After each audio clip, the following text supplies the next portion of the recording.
All right, I'd like to call to order the regular meeting of the Perry Municipal Authority, September 20th, 2021 at 6:15. Roll call, please. Wines. Here. Morrell. Here. White. Here. Bell. Here. Brown. Here. Dillbeck. Here. Bond. Here. Coldiron. Here. Stroller. Here. I do declare a quorum. This evening, invocation lead by Russ Meacham. Let us pray.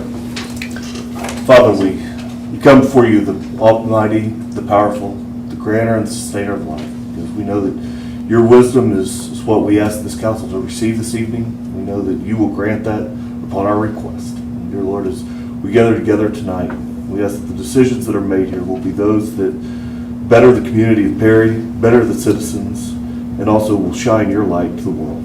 Lord, we thank you for your Son, for the gift of life that we receive through him. It's in his name we pray. Amen. Thank you, Russ. Item number 1 is the consent agenda. One item. Motion to approve. Second. Roll call, please. Wines. Yes. Yes. Okay. Morrell. White. Yes. Bell. Yes. Brown. Yes. Dillbeck. Yes. Bond. Yes. Coldiron. Yes. Stroller. Yes, thank you.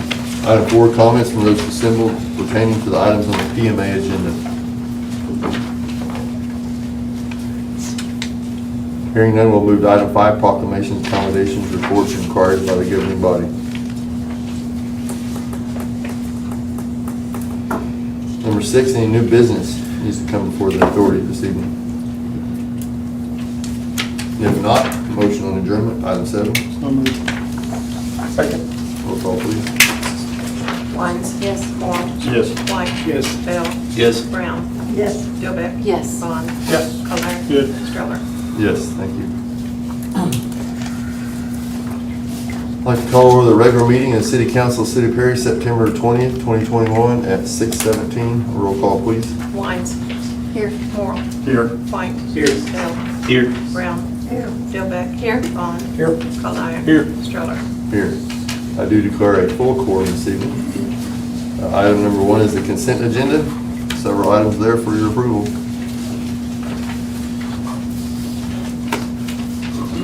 I'll make a motion to accept this consent agenda. Second. Roll call, please. Wines. Yes. Morrell. Yes. White. Yes. Bell. Yes. Brown. Yes. Dillbeck. Yes. Bond. Yes. Coldiron. Yes. Stroller. Yes, thank you. Items, let's see. Number 4, comments from those assembled pertaining to the items on the city agenda. Is it my turn? Yep. Oh, yeah. Here we go. And so, you got any plans? Has anybody, you guys had any discussions about anything? It's been 2 weeks.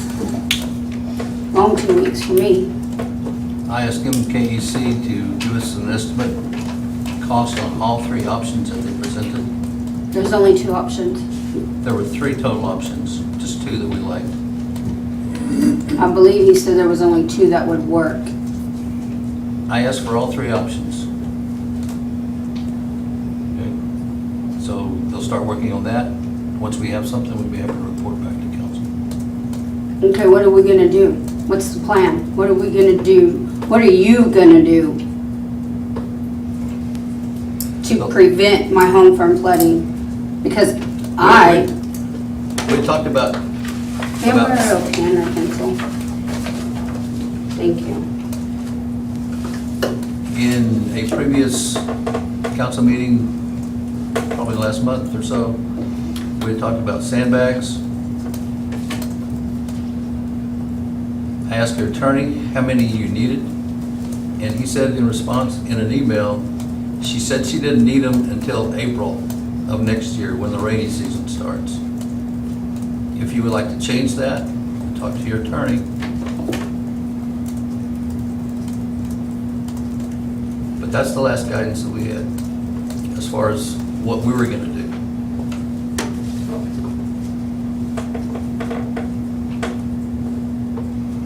Sandbags is all you're gonna do. Everything that I've been coming to the city council meetings and saying in the last, since 2019, I've been coming in front of the city council. All the years before that, I've been meeting you in your office privately, behind everybody's back. So you've known personally that this has been happening for multiple years. Now you're sitting here trying to tell me that I still have to wait. You know the sandbags, I went on your part of the easement, on your part of the property, so I can still have my lawn man mow my lawn, because contrary to popular belief, even the houses over there, I like to keep my house very nice. And if you ever got out of your chair and came by my house and looked, you would see that I keep my house very nice. You made a comment the other day that you've been by my house multiple times when it rains. What do you see when you come by my house? See you home. You see my home? Have you came to my yard? Have you seen the damage that the easement has done to my yard, to my backyard? Have you Been stopped? by there since that meeting? Do you see the rocks? Do you remember the engineer saying all of the rocks that you see whenever there's a flood problem, there's a big old mess, and there's sand and there's rocks and there's all that stuff that lets you know that there's been a flood there? I've been calling you since 2019, and since the last year, I can't even get the city to come out and clean up those rocks anymore. I can't even get the city to come out and open that little concrete. The only person around here that has come to my house and called and met me outside and walked around my house is Bill Streller. He's come out a few times. Nobody else has come and talked to me. You can't see the damage that the easement has given away. The water does not run east and west like it's supposed to. The engineering guy said that it had built up that wall on the easement, if you remember when he was here. That water hasn't built up that wall. The water runs through my yard and through my house. It doesn't run east and west. Since 2019, when I went to your office and told you that water has washed away now, it runs through my property and around the street. It doesn't run east and west. I've done gutters, I've done dirt. Now I've done French drains.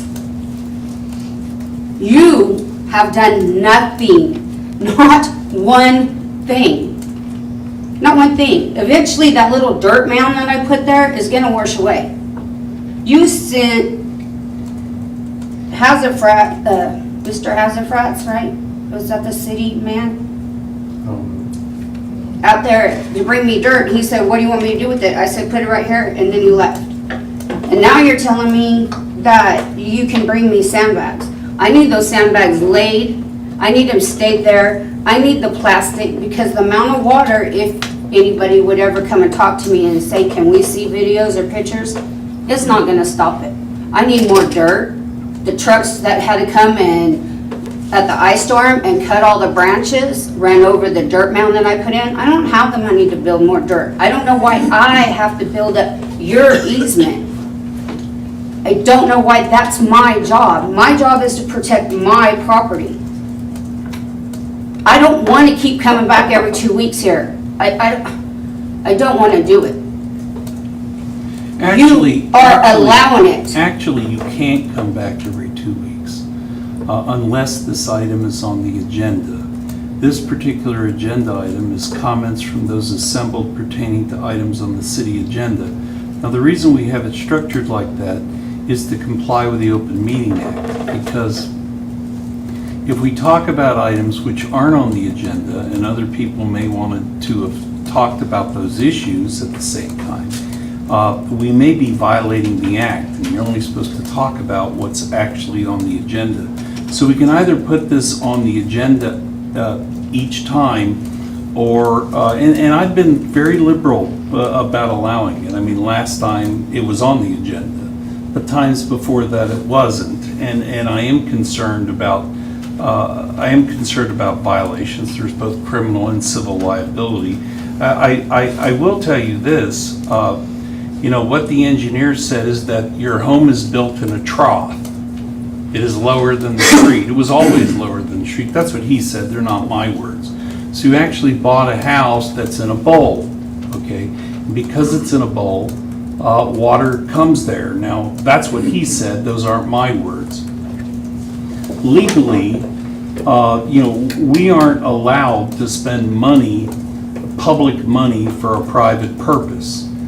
For instance, without a public purpose, no one can come and mow Curtis's yard. We can't go out there. If we happen to be driving by, we can't pull the mowers off and mow your yard, or really mow anybody's yard, unless it's pursuant to a state law, that allows us to. Now, that doesn't mean that in an event of a flood that we can't bring sandbags. I mean, we can do what we need to do to help protect when there's ever a flood. But what we have done is we've hired an engineer. We've expended dollars on that engineer. We've heard a presentation from that engineer. We've asked that engineer to come bring us bids. We've got to go find the money. We heard from the engineer that this part of the project, although may not be the number one priority, is the end of the stream and needs to be done. And if we're ever going to do anything about drainage, that's somewhere that we ought to start. I understand that we have $250,000 worth of funds in our drainage fund, but we have to make this about something larger than you. It has to be larger than you. Okay, I'll go around my neighborhood and it will become larger than me. Yeah, but we're already working on that right now. I mean, we're already doing engineering plans, and we're going to bring proposal to this body. It's been 26 years I've been trying. 26 years of not coming Your here, home sitting at home. Your home is built in a bowl. It doesn't matter. They did maintenance the easement to help try to keep it up, and then we could have worked together to avoid all of this. I haven't even got anybody to meet me halfway here. Not even a little bit until now. Well, I don't know. I've been communicating with your attorney at every. And how sad that I had to go there to get any of this. Well, I'm an attorney. I speak to attorneys, about issues. I also speak to individuals. But, to say that we're not, to say that we haven't done anything in the past, we didn't identify this as a priority. We've now had an engineer tell us that in his opinion, it is a priority, and it's something that ought to be done, and it's something that can affect, the drainage basin, and it's really the last thing. And there are a group of homes that would be greatly helped by that. We have maybe, I heard a $500,000 number. We have half that money, in a drainage fund right now. So we've got an ability, we've got an engineer, we've got half the ability to look at this. We're gonna have to find out, find additional appropriations, but don't think this is falling on deaf ears, because, and it may, from your experience, from your vantage point, it may be, but I would say that you have our attention. Okay. And that we're going to get those numbers and bring that forward and find out, what we can do here. And now I'm only the representative from the council. They vote their own minds, but I would think that that's, kind of the opinion of everyone, now that we see that as a drainage basin that maybe ought to be addressed first. And that's because of the number of people that it's affecting and how it's tearing up. What was the name of the street? It's Maple Tower and Second. It's the whole addition. Yeah, tearing up the street. So if I've spoken out of turn, please, anyone on the council, correct me, but I think that is stating, and I can't guarantee that it'll happen, because $500,000 is a whole lot of money. Well, of course, because you don't have family living over there. Of course you can't tell. It's not, dude. This is my home. What's not This is where I live. This is where my mother lives. It's our home. I know you just think it's a house and it's just a neighborhood and you're just a lawyer. It's my home. We wouldn't have bought it if we known it was in a basin. You understand? My mother lived in California. She could have bought anywhere before she moved here. She didn't know. Having real estate sold her. She did everything through Perry.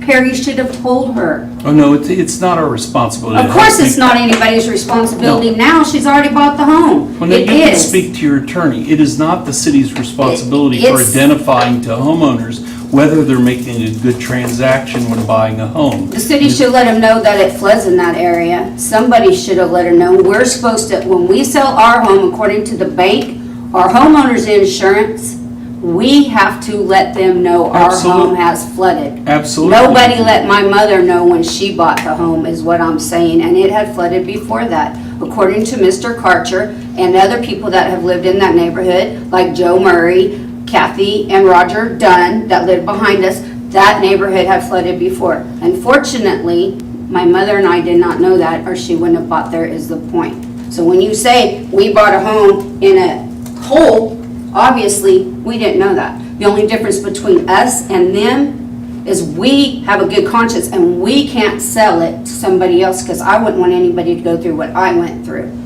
So we're trying to fix it the best we can so nobody has to. All I'm asking for is y'all to help me.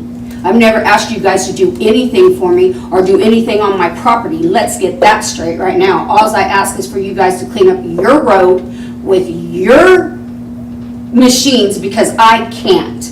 I sweep my own driveway. I clean my own freaking yard. I don't ask you guys to do anything. All I ask is for the sandbags to be on your guys' property so my lawn man can still do my lawn. That's it. I haven't asked you to do nothing for me, just to help my house not to flood.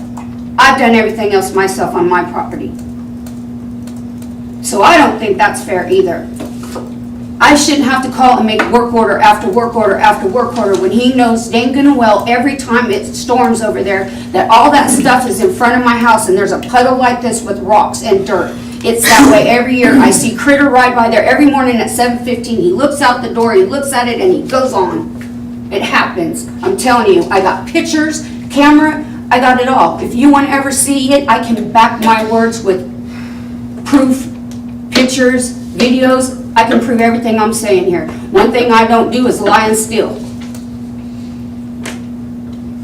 So, there's a bunch of things I've asked for. Can we shut the highway down? Can we put a high water sign? Can we put sandbags? Can we run a plastic where it's inundated over the water closer to the rainy season if we don't have anything started? I need to have answers so I know my house can be protected. So next spring, I can finish my bathroom. I don't even have a vanity in my front bathroom that we use, you guys. I have a 2x4 and a sink. Because I can't bring in a vanity because the water comes in the front door and it goes through the wall and it goes into my front bathroom. So I can't even finish that. And I just put $3,000 worth of French drains in my front yard. Myself and a friend. I did that. We did it. I'm trying to do everything I can do. I don't want to come here and talk to you guys either. So I'll give it a break. But I think that the city should have a plan. If it's gonna rain and we know storms are coming, let's go help Wallace keep her house from flooding on the inside. I think that's only fair. Do you not? You're my city council member. Do you think that's fair? Would you want somebody to help your house from flooding if they knew it flooded? I think that there's things that we need to do to help where we can. I think your private property is still your private property. And I think I've done enough on my private property. I brought in dirt on their easement, not mine. I've done my drains and I brought in gutters, all to take the water away from my house. What else do you want me to do? I can't raise it, like you said. Last week you wasn't here. Can't raise it. Have you been in my neighborhood? You I've been in represent your me. neighborhood. You see the water problems over there?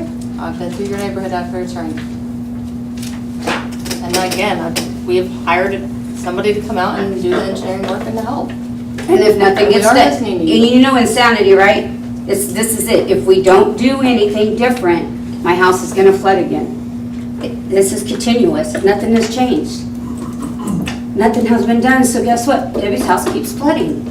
You guys, if you're tired of seeing me, help me. Thank you. Thank you, Debbie. Anyone else? Item 5, proclamation and combination enforced required by the governing body.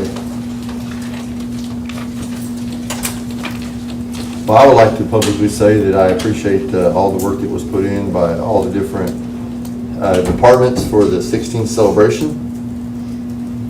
I would like to thank Exchange Bank for supporting the Langston Band, getting them to come to Perry. They were awesome. It was amazing to see them at the parade. So, Good to have them back. yeah, they were here years ago. I remember that when I was a kid. Yeah, it used to be every Here. So, anyway, I appreciate all the departments the city fair departments that worked hard to get that done.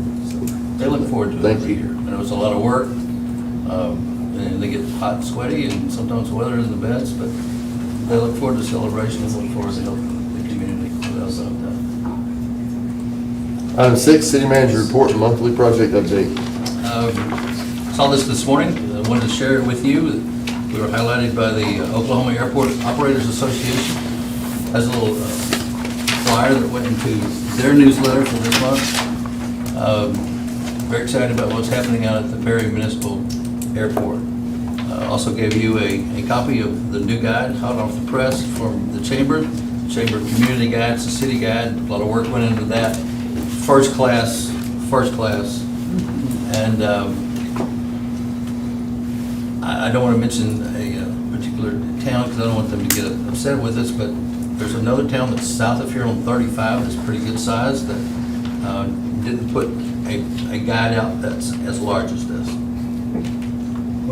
They're twice the size that we are, and so that shows the support that this community has for our chamber, and so I really do appreciate that. Shout out to ODOT for doing some street painting down on the square and on the major thoroughfares. Really put a little extra sparkle to this weekend, so shout out to ODOT.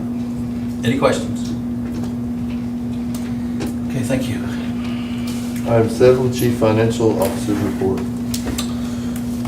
Good evening, guys. I'm gonna hit just a handful of little facts and little things that kind of can get a couple months in. No big activities that we need to talk about. You know, a couple of the budgets as far as expenses go are a little high.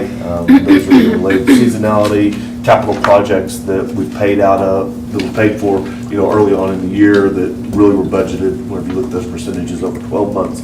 So on the expense side, there's not really anything to look at. Sales tax, sales tax year to date, we're down about 1% compared to prior year. We're still ahead of budget because we always budget that conservatively, but we are down about 1% there. The number that's a little more disturbing, and I think we're gonna have to get back on Russ's "if you don't buy here, at least ship it here" campaign, because we're falling off. Our use tax is down. It's down 17% month to date. So, I think last summer, everything that was going on, everybody was At home buying. at home.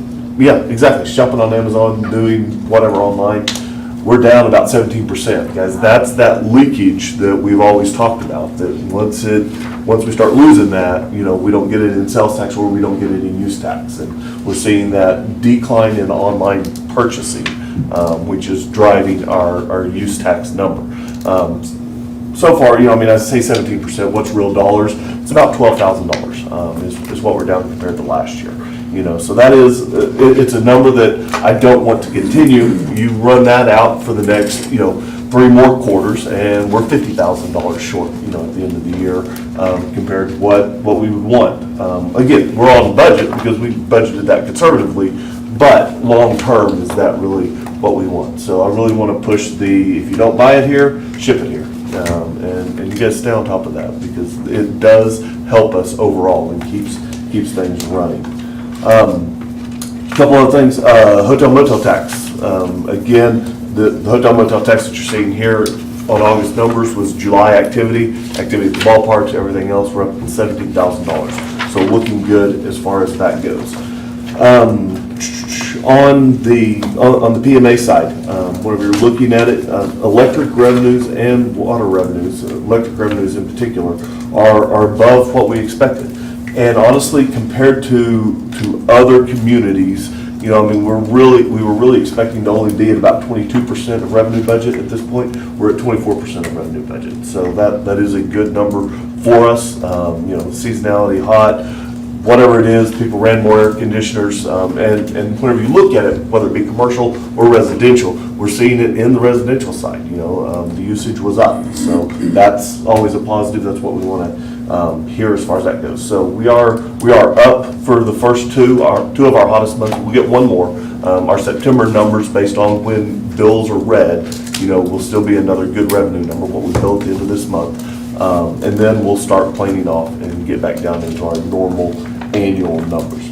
As far as expenses go, the water expense, the big expenses in there are related to the easement acquisitions for the dam project. We're setting about $258,000 this year on dam acquisition cost.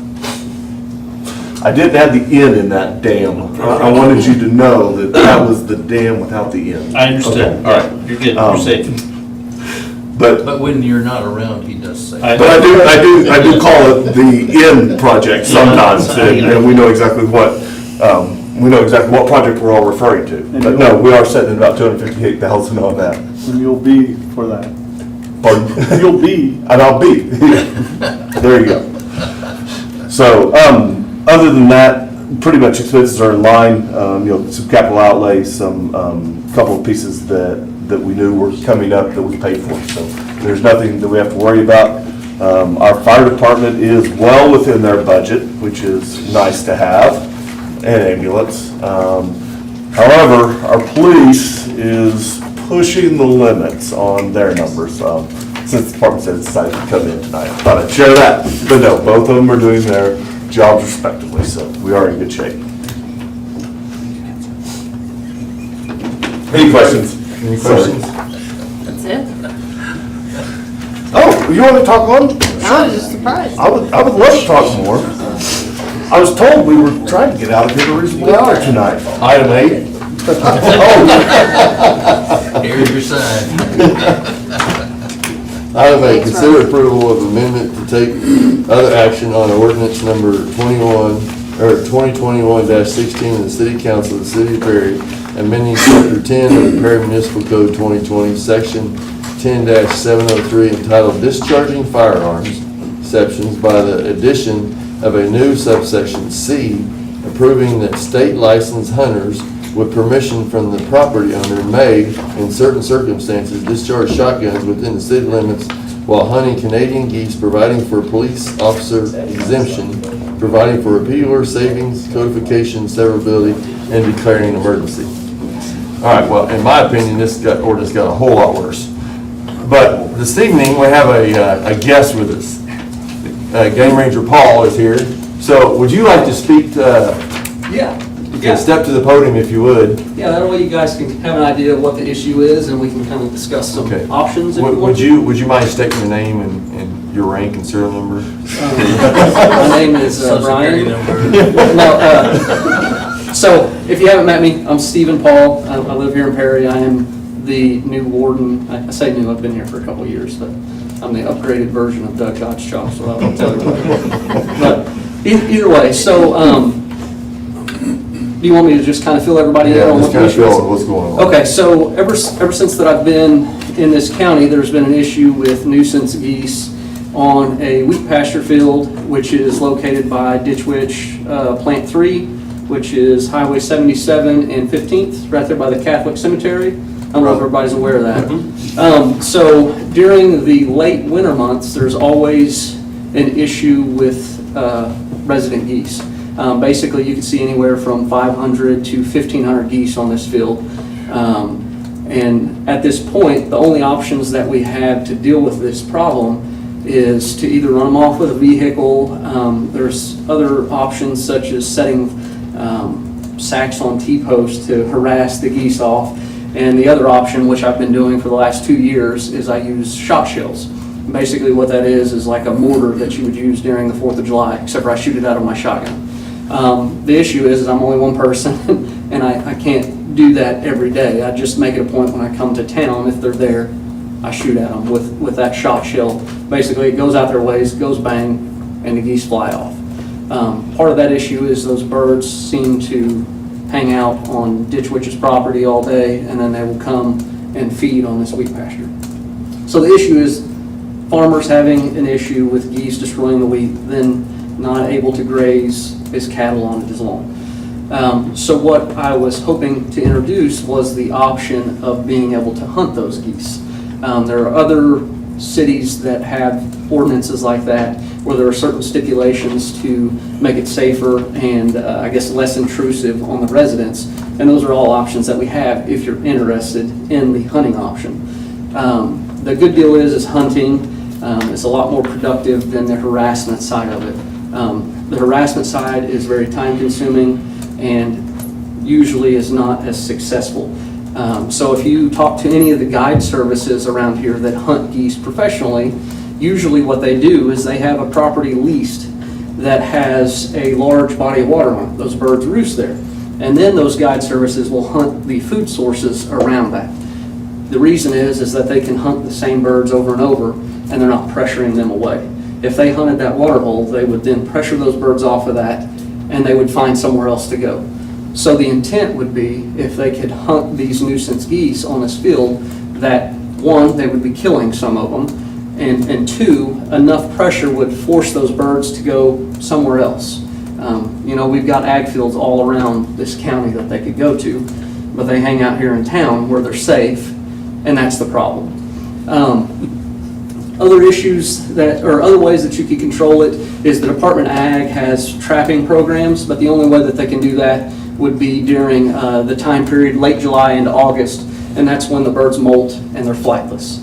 And what they would do, I think they did this in Altus, they've done it in other places, I think they actually do it on Ditch Witch too, is somebody comes in, the birds have molted, they can't fly, they basically trap them, they take them and euthanize them. That's not an option that we have here because these birds are only here from late November into January. So that's the reason I presented the idea of potentially hunting them. With that, if you were interested in that option, there's a whole list of stipulations that you could do. First off, you would want to limit the distance from any residence, any roadway. On average, most of your shot shells, if we did like a 3-inch number 3 shot, the range for that projectile, or those projectiles, would be about 200 to 250 yards typically, depending on how you're aiming, but on average, that's the distance they're going to go. So you could implement distance from roadways, residents. If you're concerned with it being so close to town and noise, you could do other stipulations such as only do it during the week when most people are at work or something like that. You could take weekends out of that. You could take holidays out of it. You could do so much as to limit the number of hunters if you're interested in doing the hunting option. That's something that we could discuss if you guys think that you want to go down that route. So I don't know if you have any other questions for me or if I've covered all that. Happy to answer any Any of y'all questions. have questions for me? Is this the only wheat field in town? That I'm aware of? Yes. Pretty much, yeah. Yeah, so, and that could be another thing. You could, the way that you label it in the ordinance, you could do it to where it's only nuisance geese where you have damage to crops. If you're worried about opening a can of worms that's going to cause a problem That's throughout. due to interpretation now, What's that? if it's damage to crops or not. Well, I mean, the way that that the state has it in other regulations is it's damage to agriculture crops. That could be wheat, it could be hay pasture, depending on that, but it has to have some tie towards agricultural crops. Yeah. Well, that's what I meant, it'd be due to interpretation whether they were actually damaging the crop or not.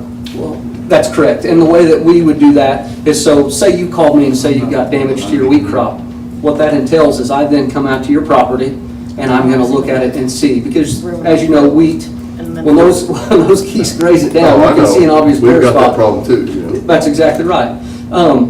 So that's how would you would get around that. You could make it to where they had to, say that they've spoke with the game warden. The game warden said that they've had damage to it. Okay. I mean, like I said, there's a list of options that you could go about if you wanted to go that route. I'm just trying to kind of present this to you. Sorry. No, I go ahead. apologize. Some of the things you mentioned are already, the state has laws on, right? Like distance from homes and things like that. So they've got state laws that would cover as far as from an assemblage, I think is the way that they have it.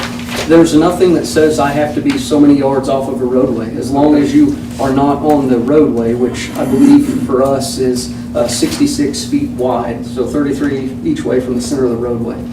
Most places have fences and we go off of those boundaries. But there's one that covers like assemblage, churches, stuff like that.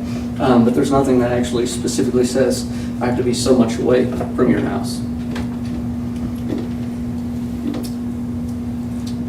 Any other questions?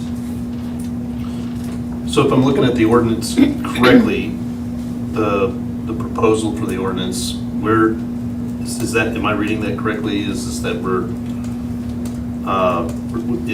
basically, we're looking at the exceptions, right? Yeah. Item C? Yeah, I would say that if you're interested in this, that it would be nice if I had a little bit more time to identify, to place in the exceptions, because those are good exceptions, and we could write those into this. And I got nuisance, geese damage to crops concurred with by you, limit number of hunters, time during the week, only 9 to 5 or 10 to 5, no weekend, no holidays, With it being as close to town, to me, that would make sense, because that would be your biggest complaint, is if people are sitting at home listening to the gunshots. Yeah. So, So if you're interested, those are things that I would like to add, because I think those are all good.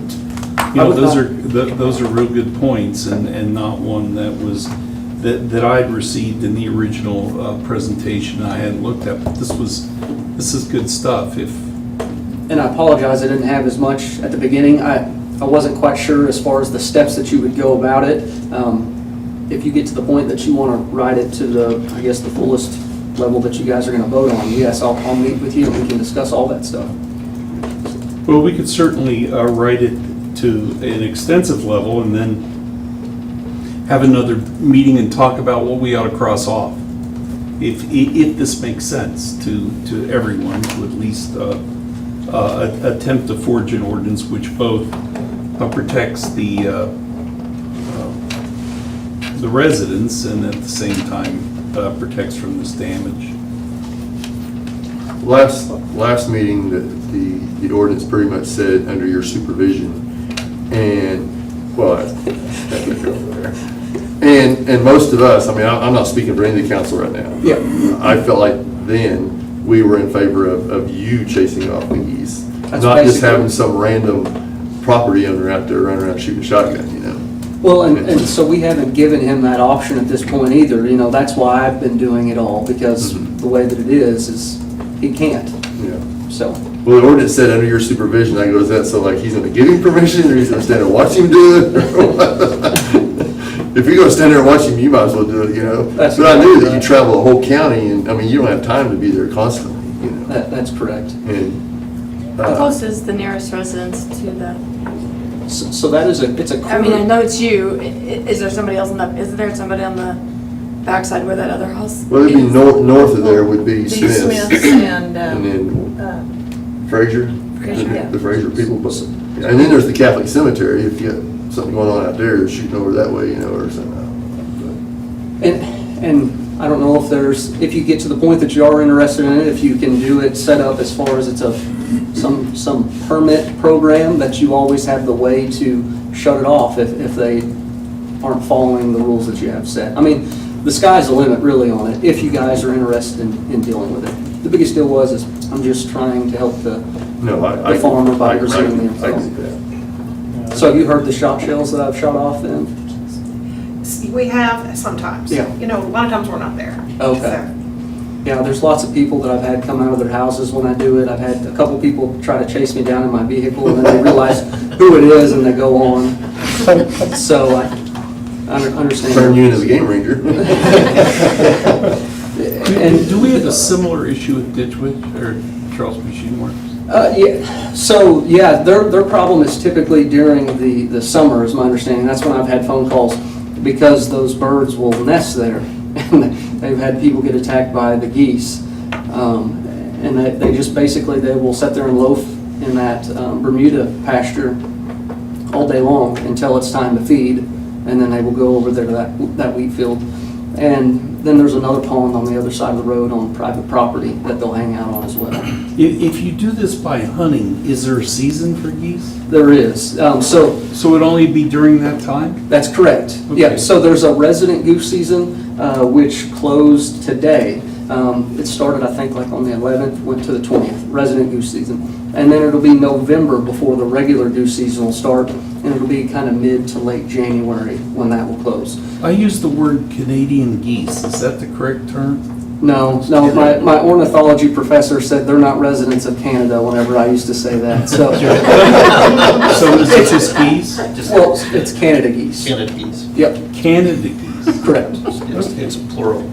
Believe me, you're not the only one that And is does. it a gaggle of geese? Yeah, it's a Okay. gaggle of geese. So usually when something is a nuisance animal, if it is truly a nuisance, you don't have to do that during the season, right? I'm sorry, well, If something is actually a nuisance animal, most of the time with this circumstances, you can still go ahead and shoot the animal if it's causing harm to your property, right? so for the most part, yes. We have exemptions to tons of laws, like fur bearers laws. A bobcat is a fur bearer. There's a specific season on that. But say it's June and you catch that bobcat eating your chicken, you then have the right to kill that bobcat because it's attacking your livestock. So there's exemptions to that. The kicker to that is there's no exemptions when it comes to the geese. Yeah. With them being protected under federal law, there's very little that you can do.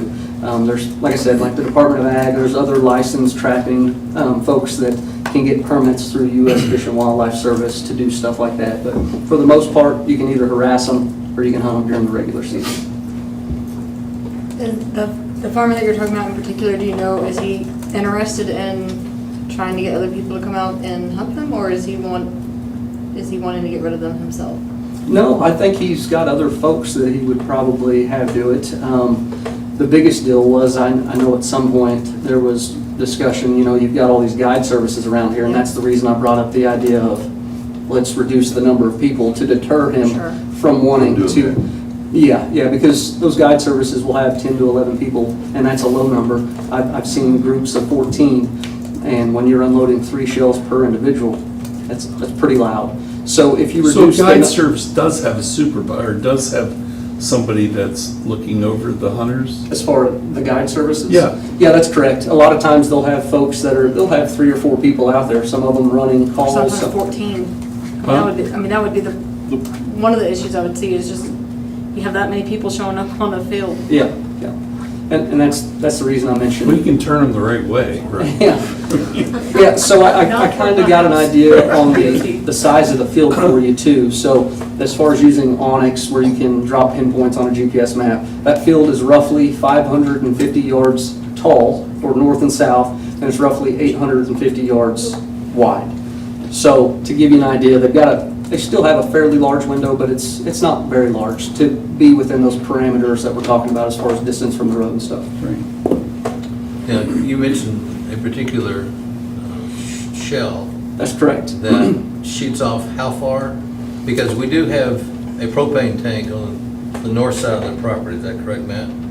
Yeah, we were just talking about that. We think it's well beyond, a couple hundred yards beyond to the north. Okay, so even if they were to stand on the northern part of this property and shoot that way, maybe, Right, so if you come 200 yards south of the property line, it would be approximately 400 yards south of the propane tank. okay. How far is Smith's house off that fence, Matt, you know? How far is Sandra and Bob Smith's house off the, well, no, wait, there's a hayfield between there. There is. Yeah, that's right, okay. That Yeah. provides the buffer from the Yeah, house on the hill. You're right, all right. And- Well, there's a gentleman who built a log cabin back. Yeah. Fraziers. Yeah. Frazier, yeah, Back between Sandra and that. Yeah. because we did a special ordinance for him to have a propane tank within the city limits. That was another thing that I did also. So I forgot to mention that. I'm glad you said that. So another type of harassment we used last time was a propane cannon. And that propane cannon could be probably more annoying than the hunters, honestly. Usually when you're hunting, you're talking about a 2 or 3 hour window. It may not even be that much. When those birds come in, they're usually going to come in one group or a few groups. That propane cannon I would leave out there, and it would run anywhere from 6 to 7 hours a day. And I think whenever I had it set at about 5 minutes. So every 5 minutes, it would go boom, and it sounds like a shotgun shot. So that was another tactic we tried to deal with the geese, which works. It's just not as effective. So should we say bird shot? Yeah, so if we're talking about shot shells, I would limit it by length, so no more than a 3-inch shell. And I would say no more, or it wouldn't be greater than number 2 shot. So basically it would be 2 or less, but it's actually a bigger number instead of lower. If you Yeah. think about bird shot. 3-inch shell and then Number 2 bird shot. number 2. Yeah, No greater than 2, right? that's correct. No greater than number 2. So it All would- I know about bird shot is bird shot, buckshot, bird shot, buckshot, buckshot, buckshot, buckshot, right? Isn't it? Yeah, and you don't want somebody out there with a slug either. Obviously, you get larger pellets, they travel further. So this would They all be should under go. the farmer's discretion, not like maybe like a lottery process or something like that. I would assume it would have to be at his discretion.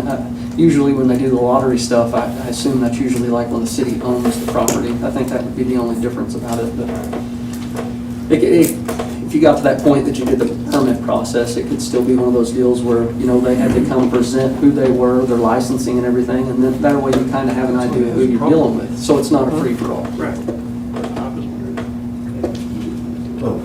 Well, I guess where my 2 holdups on the whole thing is discharging firearms in city limits. That's my biggest holdup, okay? I just don't ever want to get that started. Number 2 is, if we've already gone through a process of trying to scare these geese off and they keep coming back, I know my wheat fields, I've tried this. They just keep coming back. Yep. Him and I have relation in Guthrie that come up here and hunt, and they blast and blast and blast, and every morning the geese are back, Yeah, you So- can't look at this as the problem being solved in one season. This is something we're going to deal with for forever. These geese are going to be here. But if he has no options, then they can destroy your crop pretty quick too. I don't live It's too far. unfortunate that he has it in town, but I don't live too far from there, and I would rather hunters come in, get their day done, than to have something going off all day. Did you hear my propane cannon when I had it out there? I actually haven't. Okay. That's why when you said that, I was like, I tried to point It's like it during the away day. from the residents so that the sound was going away. I just want to know that if we pass an ordinance, that we're going to accomplish something. If this is going to be an ongoing thing for 20 years, I mean, and once people find out, hey, you can hunt geese there. I mean, I got a phone call from my son-in-law, and hey, there's people across the road in our wheat field. So my mom and dad had to call him, and they come out there, and there was 3 people out there that had no permission to be on our property. They just went out there and set up camp, We had a lot of other violations that day as well. Yeah, exactly. My hand got tired that day. That's a good day for you. That's exactly right. I looked productive that That's day. right. All in a small window, early in the morning, it was really early that morning. Yeah. But anyway, I just want to make sure we're accomplishing something, not just letting people hunt geese. That's exactly right. It does sound like we're enabling the property owner just to make money now. So he can charge people to come hunt. And so now we've just set up a business for him. I guess that, and it's not fair because it is in the city limits, but he ran that piece of property knowing it was in the city limits too. So anyway, you guys, what do you want to do?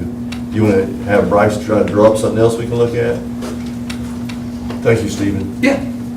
Well, I think the part that I'm concerned about is that you've got 2 problems, and this is only one part of that, right? Steve pointed out the fact that we've got the geese problem at Charles Machine Works, and we know that they're just gonna go from one place to the next. Even if we start the hunting season there, So you're going to be on another neighbor's property? it's gonna be on another neighbor's property, because that's what they do. They're doing it in city limits. I mean, I just feel like it's hoping. what other wheat field or what other crop though is right there in town? That's the first question that we had. They just go across, they just keep going south, Dixie's house. or they go Well, west. you may not like them there, but at least they're not destroying somebody's crop either. The difference of being at Ditch Witch versus somebody's livelihood too. Yeah, I'm Well, with you. if we steer them off that wheat field, they're going to go to someone else's wheat field.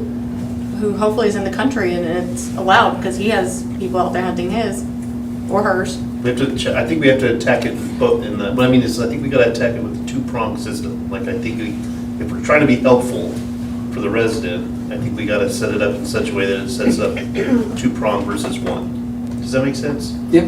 Because you gotta attack it at the Charles Machine Works as well as this guy at the same time, but we can't allow people to go hunting there. So the biggest difference between this wheat field and Charles Machine Works is they're, you know, they're feeding on the wheat field there over by the cemetery. As far as at Charles Machine Works, that's basically a place where they're hanging out because it's close to the food source. Okay, that's what I remember. Now, I can't say that if you're hunting them on this wheat field that they won't then return to Charles Machine Works because they hang out there all year round. Right.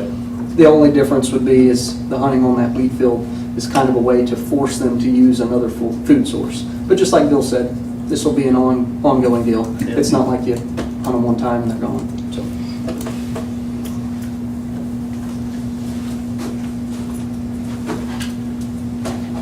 Direction, please.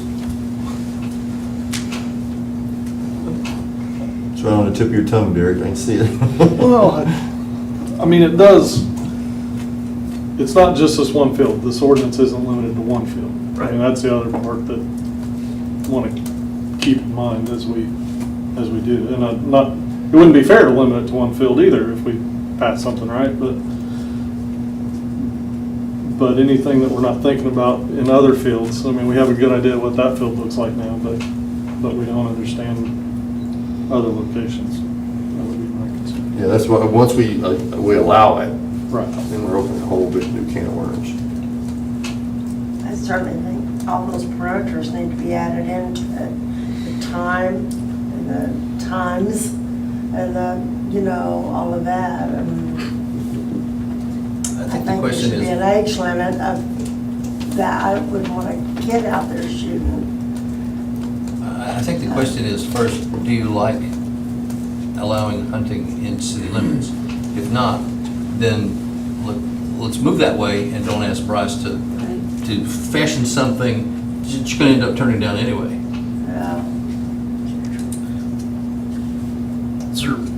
Stephen, is there another way? I mean, other than the cannons, I mean, are we talking, we used to do Ducks Unlimited shoot-offs and work that out with the person, that type of thing. I don't know, there's gotta be, what do you mean as far as the Ducks Unlimited?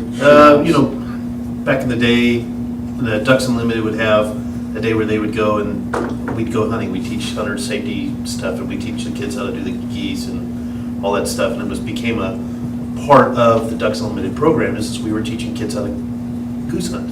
I got you. So you're just trying to find a way to tie like an educational purpose? Like an educational perspective instead of, hey, let's open up the field and let everybody in there, Tom, Dick, and Harry come in with permits and stuff. And I'm wondering if that would even be helpful. I'm trying to find another option. Are you talking about like, as far as like you had some sort of lottery deal to where, these kids are allowed to go and hunt? I guess I'm not tracking.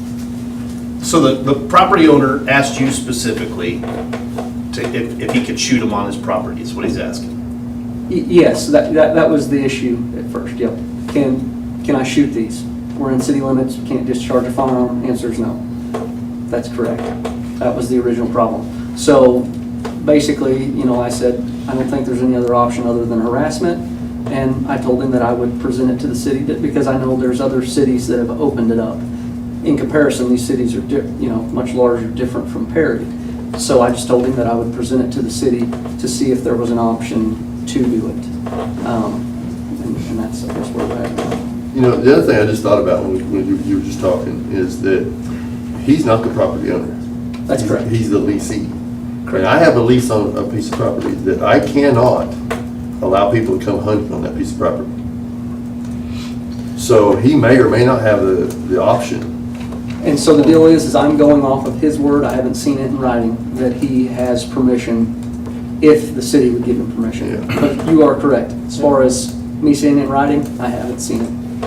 And that may solve itself, I guess, if the landowner. I just thought about that just now, that, I do have one place I lease that I don't have the rights to give people permissions. Some people lease it to graves or something, but they won't allow hunting, or some people dual lease. Yeah, correct.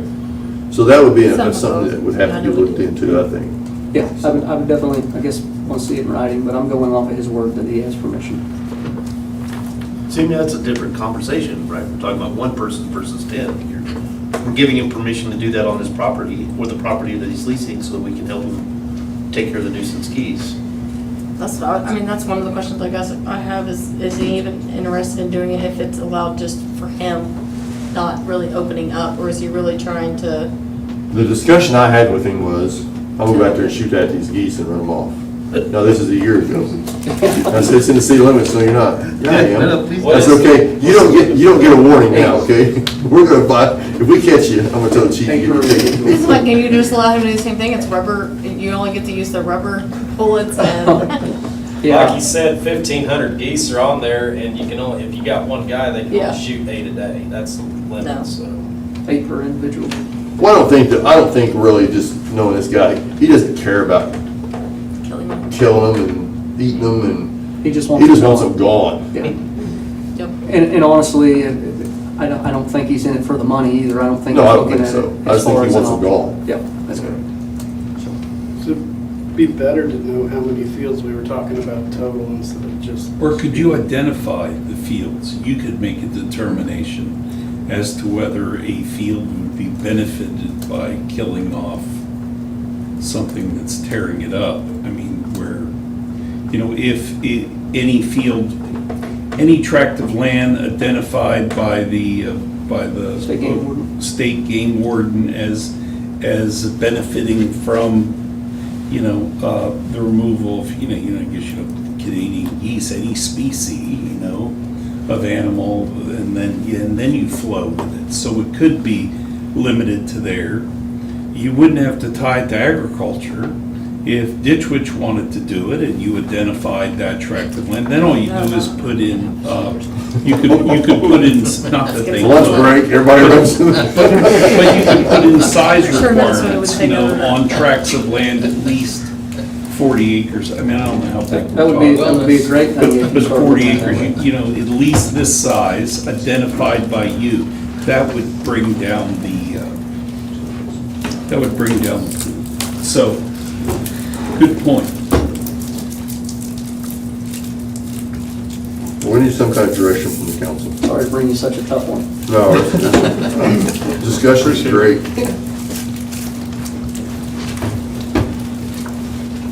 I mean, it probably wouldn't hurt if we looked at it in a more detailed manner, just to see what we were actually looking at or what. But that detailed manner costs us money. Yeah. Well, those are costing him money right now too, so. No, I'm talking about our attorney. Right Oh, now. it, Just pro bono? it ain't nothing. That's what he says about everything. Can you write it up Draft and one. then? No, then if we accept it as is, you can charge us, but if we don't accept it, then no charge. I would be happy to do this for free, Oh. if that's what you're wanting. I mean, it's just not. Got it on the record. I mean, I can make a list. Once you, of these hey, things. that's just like this gun deal. Once you start that. Yeah, maybe I should. And I'll charge you twice for item 10. Yeah, he's gonna get even, I promise you. I like it and I don't like it. Yeah, me too. I like it because I think it's a good idea to be able to get those geese off of that land, but at the same time, I also know people. And so people drive by one day and they see for the first time, oh, there's people shooting over there. And then a few days later, they're over there shooting and they have no idea what's going on with it. How many times is Brian and his group gonna be called? That's why you need to have a permit, then you have to go get a permit for you could Yeah, shoot. but permits don't stop people or we wouldn't need him. Yeah, they didn't stop them out on Bill's place. Well, I just think that, I don't think we're accomplishing anything. I think the geese are gonna come back. I mean, unless that guy's there every morning for 30 days shooting at these things. And then the season's gonna be over. And then next year, they're gonna come right back. Because it's just tough, because that is the closest food plot, probably to where they reside.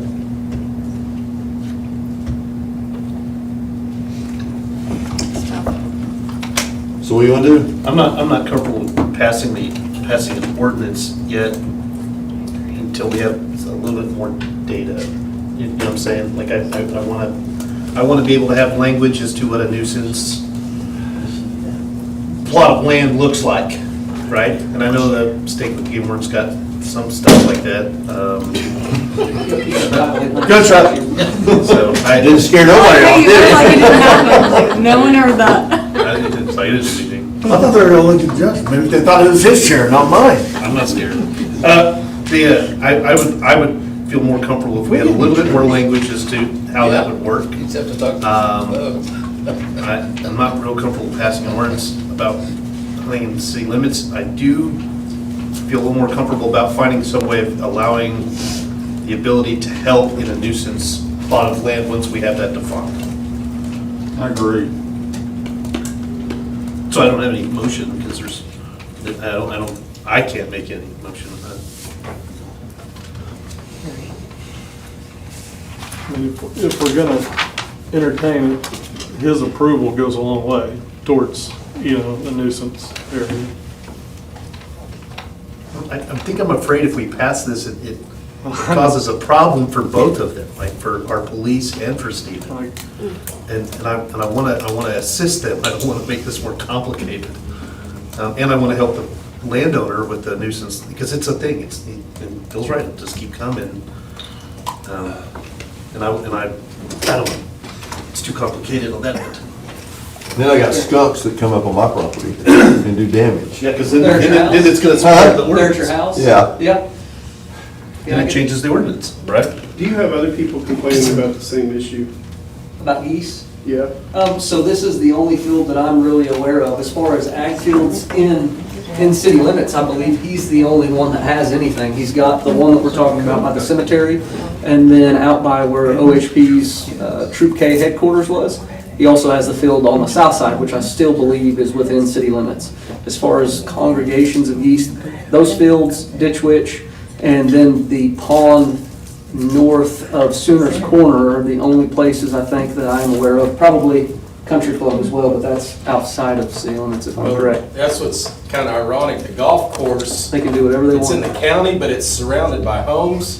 People hunt geese out there all the time because it's considered county land. They also kill skunks and armadillos in the middle of the night as well, so. You can't do that in city limits either. That's correct, yep.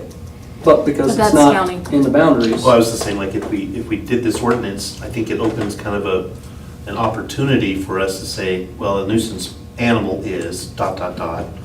And then we have the opportunity to have people argue, well, I had a skunk in my front yard, and you guys just passed an ordinance that gave us the ability to shoot nuisance animals. The can of worms is what worries me. That's what I mean, that's what I'm afraid of. We don't have I a think you can tighten definition. that down enough that you can't really, Yeah, you'd have I to. don't anything. have crops in my front yard, it's grass. Exactly. So you can't. Well, mean, Jamie and I that's have clear. 37 turkeys in our, No joke. They're in my yard all roast the in my time. too. yard and come up in the mornings, and they're like pets in the neighborhood. They're not scared of nothing no more. They're just, Derek's Skunks. house, I mean, What, the foxes? there's. Yeah, there's well, a lot of That's because of turkeys. I know, they just sit on my porch. And that would be the part where we talked about, you're defining a nuisance animal. Yep. You would also want to tie that to damage to Crop. agricultural crops. Yes. That would keep you away from another deal, but I see exactly what you're saying as far as, you're helping him, why can't you help me? Right. That's why I asked if there were other reports, because if it's just for the. All right, I'll tell you what, let's ask Bryce to craft something and bring it back, because we could talk all night on this. Bryson, unlike every other time when we want it like really loose and like don't really tie us down, this one we really want locked tight. Put it in a box. You got it. Everybody comfortable with that? Yes. Do we need to table it, or? No, not really. No, you can continue it to the next meeting. It'll be on the next meeting. Do we need to make a motion to continue it to the next meeting? I move that we continue this discussion to the next city council meeting. Second. Roll call, no discussion. Wines. Yes. Morrell. Yes. White. Yes. Bell. Yes. Brown. Yes. Philbin. Yes. Vaughn. Yes. Colburn. Yes. Stellar. Yes. I like it, Bill. Keep it going. Item 9, appointment of new members, new member of Board of Adjustments to be filled on expired term, Jenny Wade. Thank you, sir. Jenny, she was a very productive member of that board, but she has moved to Stillwater. So this is a appointment by me, I guess. So I guess next meeting or something, we'll find, I'll bring someone back to an appointment and you guys can approve it. Fair? Item 10, consider approval and amendment or take other action on ordinance number 2021-17 of the City Council of the City of Perry, Oklahoma, amending Chapter 2 of the Perry Municipal Code 2020, Section 2-714, entitled Destruction of Public Records, Scanning and Storing Public Records by the addition of amendment concerning the length of time for retention, destruction of records pertaining to the social media, electronic mail, text messages, electronic audio files, browsing history, and voicemail messages, providing for repealer savings, codification, severability, and declaring an emergency. Is that your field? Is that Bryce's field? Yes. Bryce order product. Yeah, very quick. We already have an ordinance which allows us to destroy certain public records. State law says that you've got to have an ordinance, and they say these are the records that you have to keep. And with respect to any other records, you, the governing body, can set the time. Now, of course, you can't destroy records which are subject to litigation, or a claim, or something like that. But, we get these records, social media posts, electronic mail, text message, and voicemail, which quite frankly, you gotta clear those voicemail messages off your phone so that you can get more voicemail messages. And, text, is an informal way of communicating. We're just trying to keep our instruments kind of free, that we use. This was a resolution that was first drafted. It's not original with me. David Weatherford, who's the gentleman that comes with Bill Tackett and teaches you your OMAG classes. Which would be back next month. Who's coming back next month is the guy that did this in Sand Springs, and this is his policy. So I just grabbed it and stuck it there in your policy. Doesn't mean that you will delete those. It's just to clear that. And of course, anything that is an open record, there can be a request made, and sometimes it's difficult on informal messaging to get the character, because the more informal that the messaging is, the more quick it is. The faster it is. Normally, the less thought that's put into it. And the thought is that if you can in fact provide that those messages be deleted within a period of time, and state law allows you, why not? That was his thinking, and I don't think it's a bad idea. So I brought it to you. I didn't go look, but I thought we had something around email and things like that already. We don't. Our ordinance right now, we do have email policy, of course, on computers, yeah. We have that, emails belong, but, if you look at this item 10, everything that isn't underlined is already, is already your ordinance. So we're really just adding social media, electronic messages, and like it. I don't know that we're going to be wiping out social media, because we have a company called Archive, Social Archive or something, where we actually keep that data, and we do that for a purpose. But the rule here is that you can, do it, that you're setting that, and that you can do it, not that you have to do it.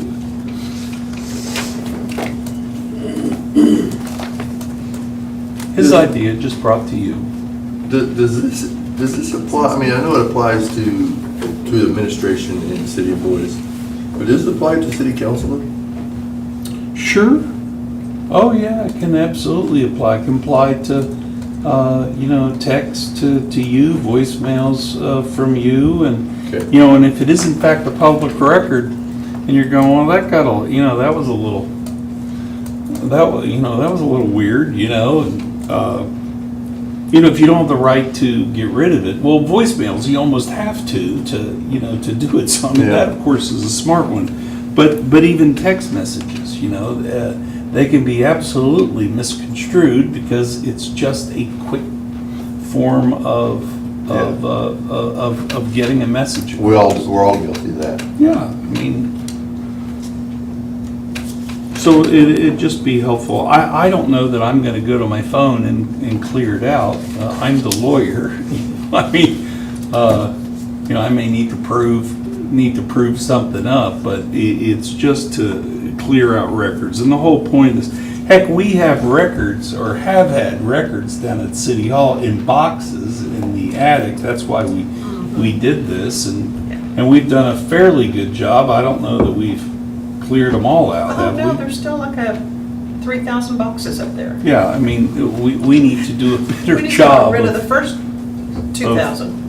I mean, Hillary can clear her phone, so. Yes. So what do you want to do, council? Motion to approve. Thank you, Kevin. Second. Any further discussion? Call, please.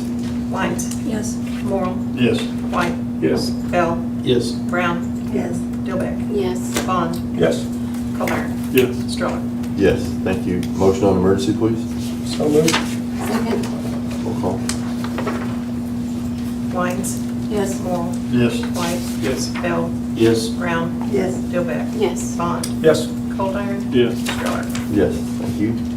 Item 11, consider approval of agreement for assistance with animal control with the town of Mulhall. So the way I understand this, Larry wanted this put on the agenda, so city manager? Well, that's not exactly correct. Well, that's what you told me. Well, no, I asked Larry if I could.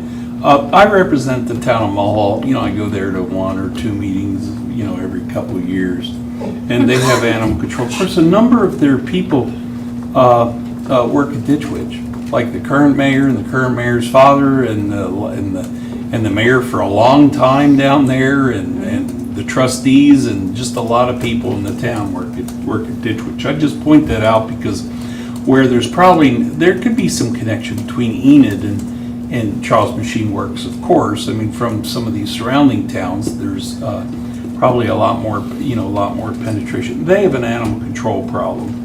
And so I tried to write an ordinance very similar. I didn't manufacture this. I already had this in my book of tricks. This is an ordinance between North Enid and Enid that we did a number of years ago. So I really just did find, replace, and added a few things to it to see if we could have a little mutual aid. Now the beauty of this is you can cancel this at any time upon 30 days notice.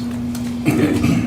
And I just made it for a short period of time. It can be re-upped, and there are dollars that come back here. I was just wanting to, you can agree to something like this and just see if there was some assistance. But if you don't do it, that's fine too, because I represent you guys, and but I wanted to. They asked that I put this in front of you, so. And I've waited about 6 months, and finally we got it on board, because I guess their problem, it's always just a couple things in a small town like that. So, Have we talked to our animal control to verify that this is something they even want to take on? Chief? Not really. I know I don't know how it pertained to the hours that they're requesting us to be there. If they need us during the day, that's gonna be hard to cover. It would be more, I think, to actually give them a service they would be happy with. It'd only really be weekends, because my guy works all day, full-time, and then my part-time has a full-time job during the day, unless one of them wanted to go in the evening for a couple hours during the week. But it's like this, our city, through the day, people are at work, dogs escape out of the fence. Our dog catcher stays hooked up nonstop in town with animals running at large during the day. But I don't have, I wouldn't see, it'd probably be some extra money for them if we had a weekend schedule. That's kind of like fishing. They may go there, not a dog one's out, and during the weeks when they need us, it's just gonna be hard to schedule. But I'm all for the opportunity if they want some extra money and we could work it, but I don't wanna not do our service here and neglect it in any ways either, so. And the language, of course, says that. I mean, if there's any duty to do here, they don't go. You know, I mean, it's first. So what if there's a dog out there gonna call us? I mean, I don't understand what.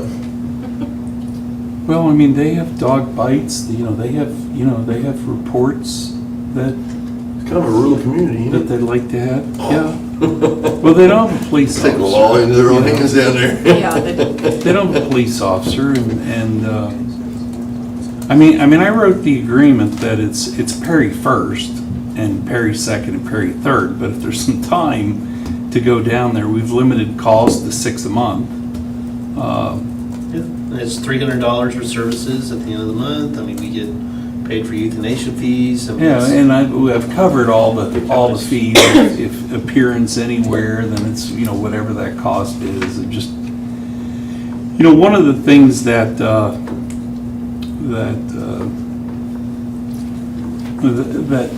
communities ought to try to promote is mutual cooperation, because, you know, particularly out here in rural Oklahoma, where we have so few dollars and so many needs, you know. It translates really easy when there's an ice storm, or, you know, if there's a robber out, you know, running down the highway, and it transfers immediately there. But, you know, then there's the subtle stuff, you know, like So what, I don't animals. think anybody's. Chief, what is Yeah. a dog catcher driving now? Because the dog catcher truck's been sitting out here for a month. The ambulance is not running very well, so We can get we've had another to one. jump start it numerous times out on the calls. He is actually driving our Dodge pickup that was donated by OBN. So we got a cage in there and it suits his needs, you know, a dog at a time or picking up deceased animals or whatever. I mean, it's utilized that way.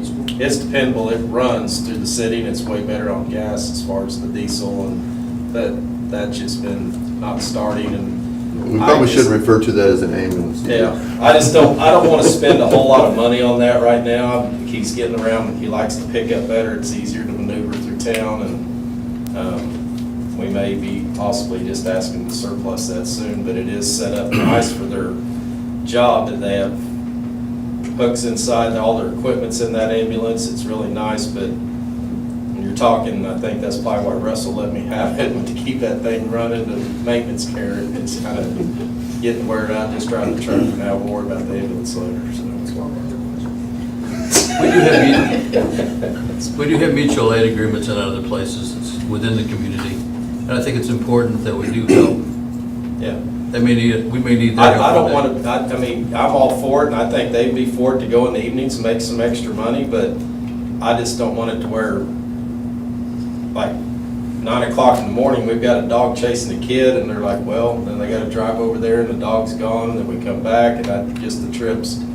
I almost want to see if it could be after hours, but then again, there may not be an issue in the after hours, but I'm more willing to try it to see if they get over there, make an appearance, and, you know, just do what they can while they're there, though. And an appearance might help the residents see that they need to take care of their dog better than they've done in the past.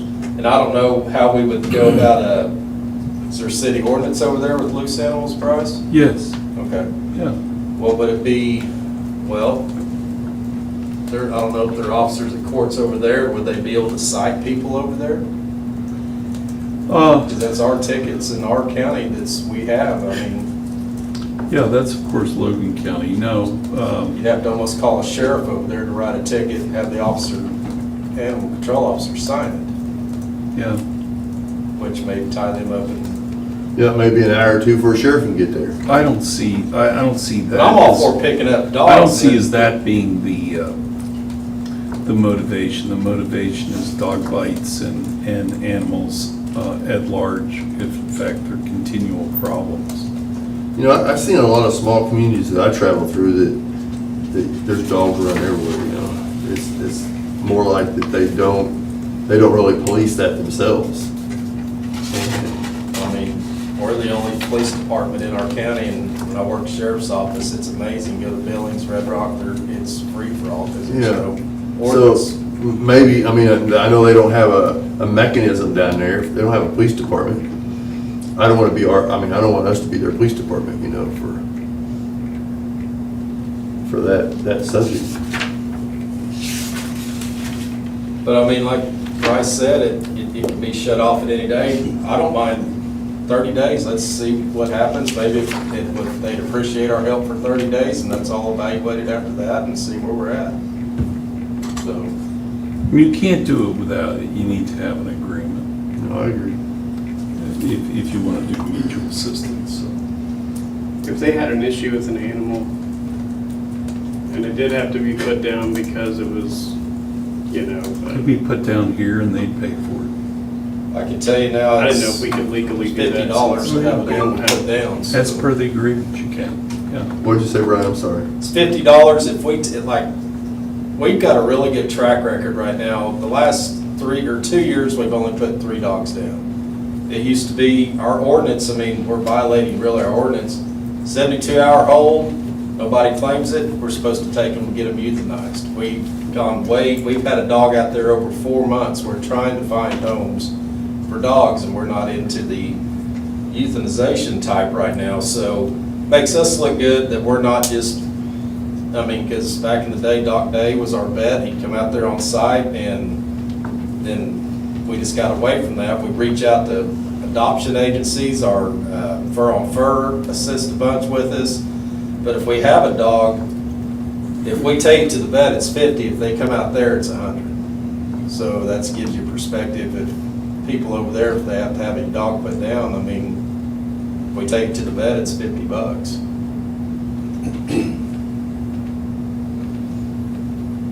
So just make sure I understand this correctly. It's at our discretion when they call, Absolutely. and then we're reimbursed for everything. Yes, and if we have any, and we limit the number of calls, it's Perry first, and that's specifically specified there. If there's any issue here, we don't go. And it's not like we roll at any time, it has to be at our time. But there is a minimum of 6 times per month, you know. And then they pay us $300, and they pay all costs above that for anything pertaining to the dog. I think it's a good idea. I just, it's just like some of the other issues we talked about. We don't want it rolling into, well, now they expect us to be out there all the Right. time. But what if we do like a probationary period? Like, Well, that's why I put the 30-day clause in there. I mean, you can end it any time. Okay.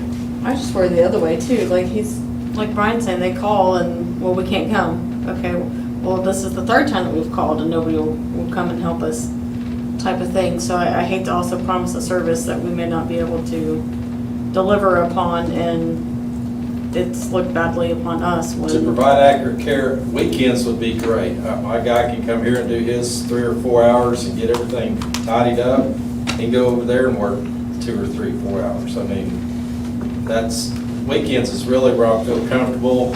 During the week, yeah, I mean, during the day, if they're needing us, it's gonna be hard to break free and go.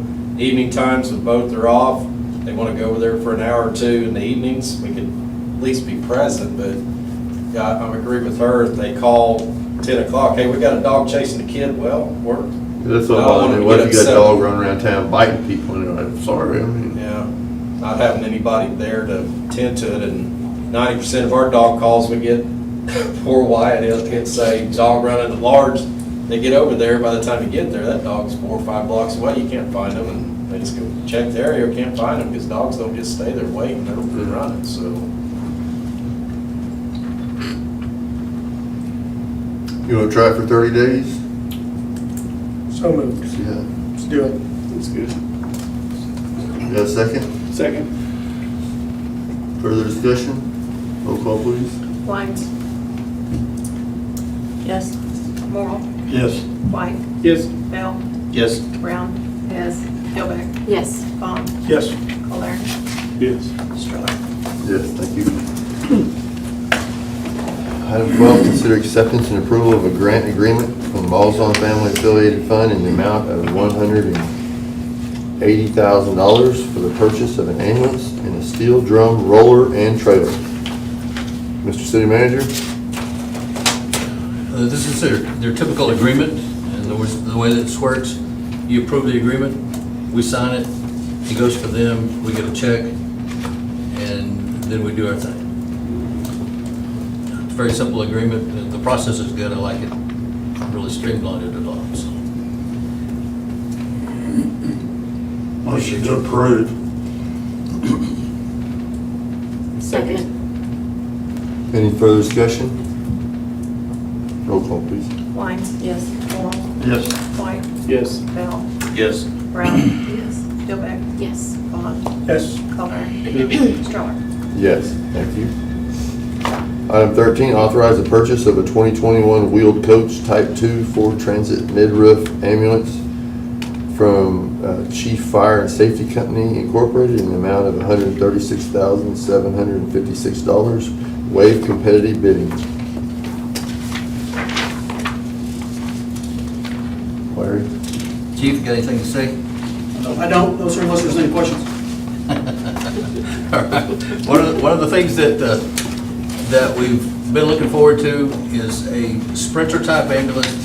It's obviously smaller, it's more economical, it's not the bigger one, so it costs less, but we can use this only for transfers and for our paramedics, especially.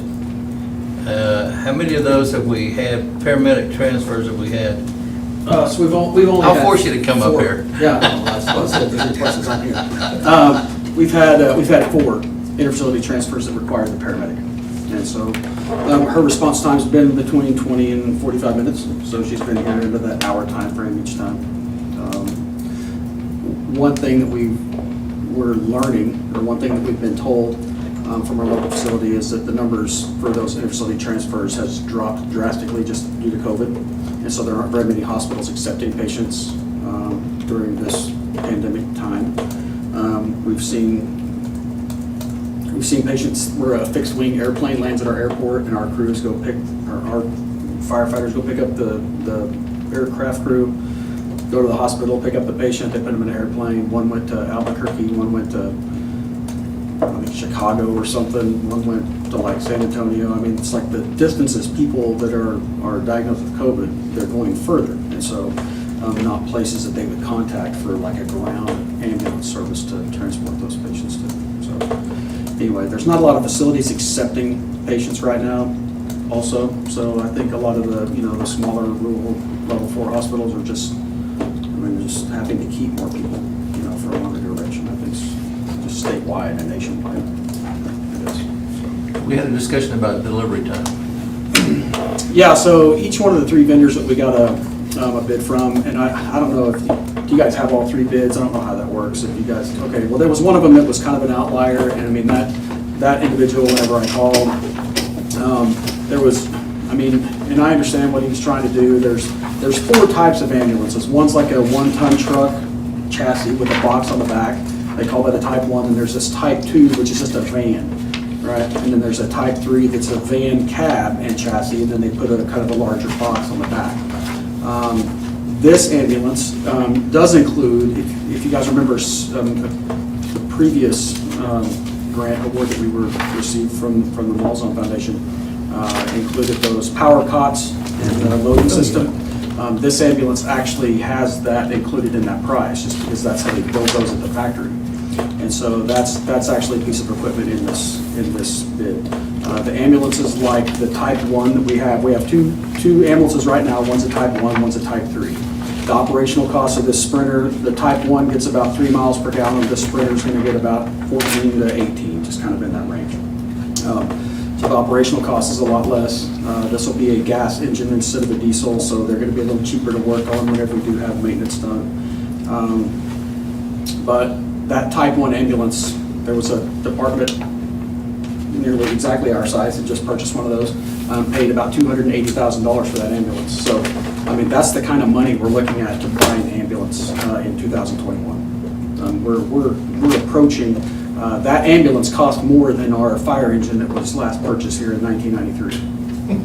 So, by about $20,000.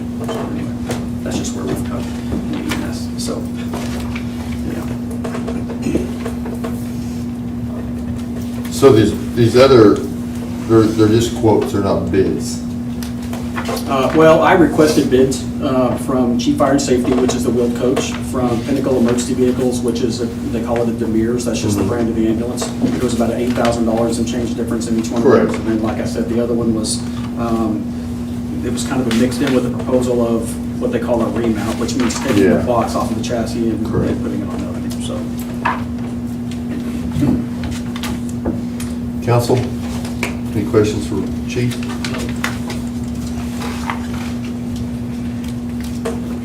It's nice to know we will be sprinting to the scene now. It can be used for what we call 911 scene calls, which means emergency response to a scene, but there's not much room in this van. It's more for patients we've taken to the hospital, they've been stabilized, and they just need to be put back in there and transported to another facility with a higher level. Thank you. Any questions, council? Make a motion to approve. Second. Any further discussion? He needs to make that motion with way competitive bidding. Oh. I apologize about that. Say that again for me, please. Waive competitive bidding. I make that motion to make the motion to approve the purchase of the Sprinter van and to waive competitive bidding. Mike, do you agree? Yes, second. Okay. Just give an explanation on that. Price is not given.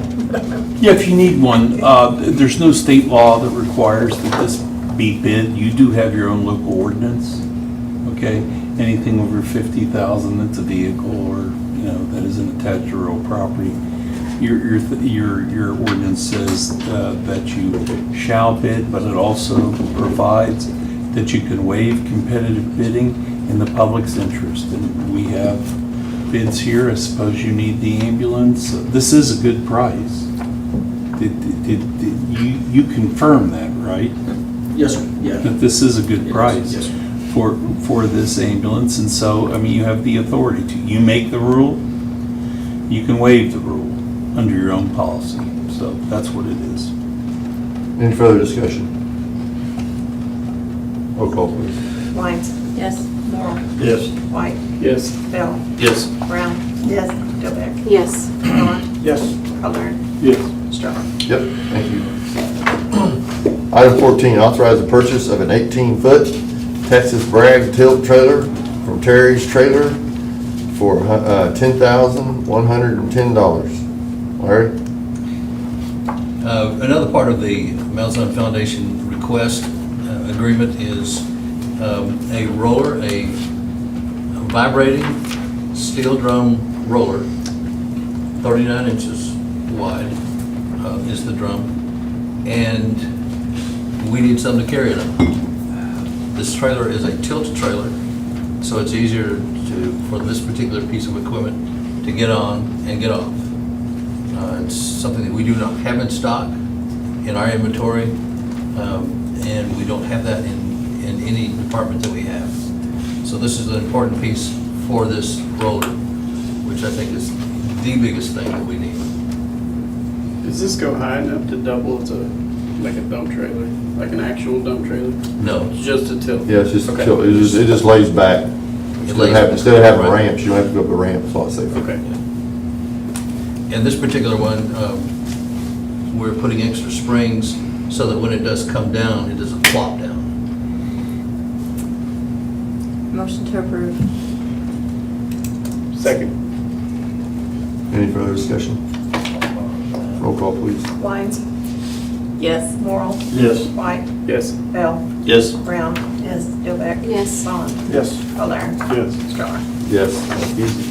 Item 15, authorize the purchase of a Caterpillar Model CB 1.8 paving product, as a roller, from Warren Cat for $29,895, and select a 3-year, $660,000, or a 5-year, $1,200 warranty. Larry? Okay, this is the roller that was talking about. We asked, Critter asked for 3 quotes from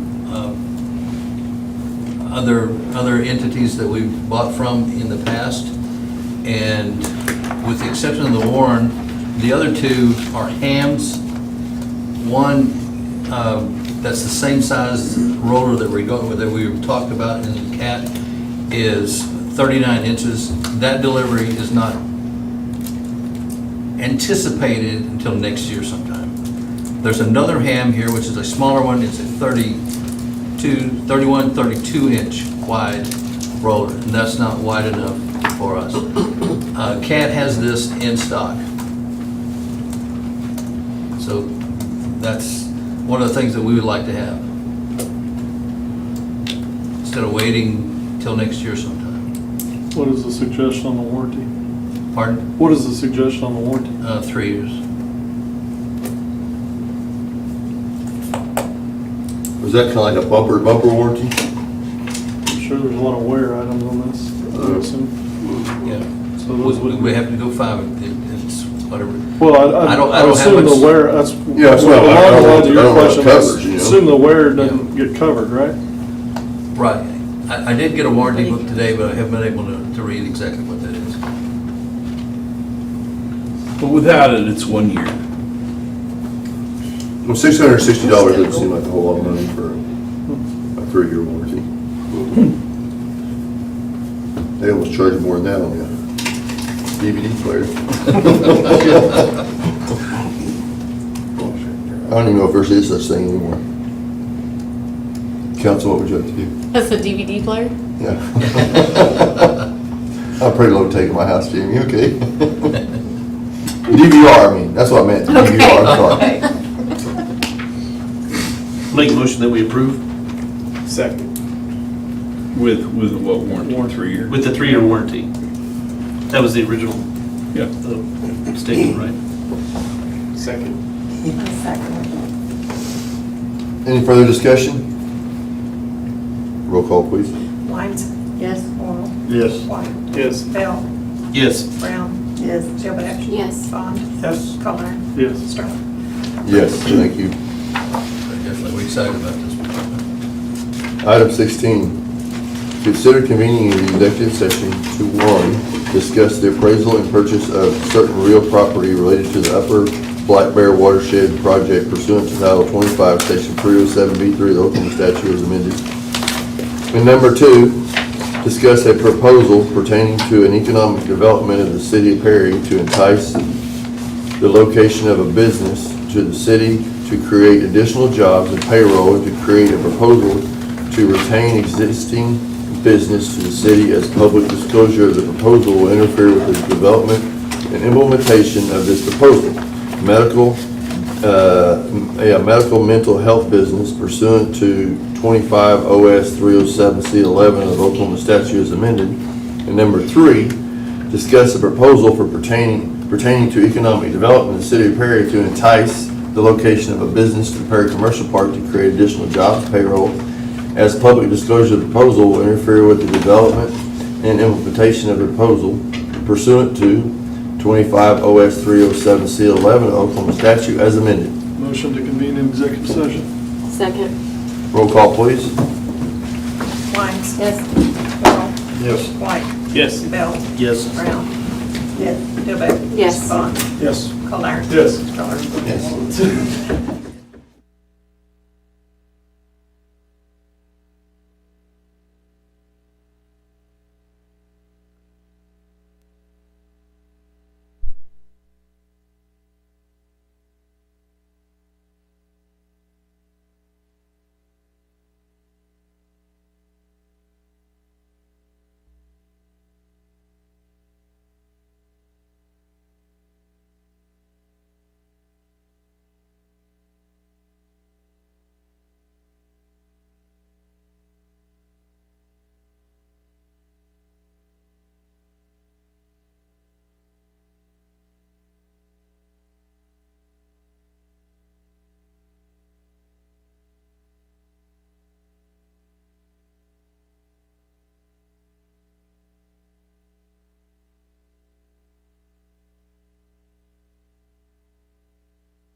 Great schedule. All right, item number 17, motion to reconvene. So moved. Second. Roll call, please. Wines, Yes. Morrow, Yes. White, Bell, Yes. Brown, Yes. Dilbeck, Yes. Vaughn. Yes. Caldwell. Yes. Stroller. Yes. Item 18, take any action deemed necessary pursuant to such executive action, including but not limited to economic development agreement, real estate contract with Blue Badger Investment, Perry LLC, Oklahoma Limited Liability Company, and appropriate $503,000 from city carryover forward for the purchase.